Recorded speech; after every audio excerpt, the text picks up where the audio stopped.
Hello guys, in this video I'm going to show you how to allow LinkedIn to show you messaging suggestions.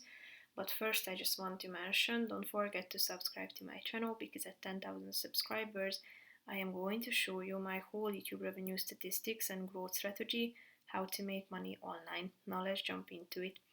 First of all, open the website on your device and click on the Me button at the top. After that you should click on Settings and Privacy. Go to the left side column and click on Data Privacy. Scroll down to the Messaging Experience section and tap on the third button, Messaging Suggestions. So if you would like to allow LinkedIn to show you messaging suggestions, some of which are personalized using automated systems to recognize patterns in your messages, then click on this button on the right side to turn it on, so it will be enabled automatically. That's pretty much it for this video, guys. See you in the next one. Bye bye.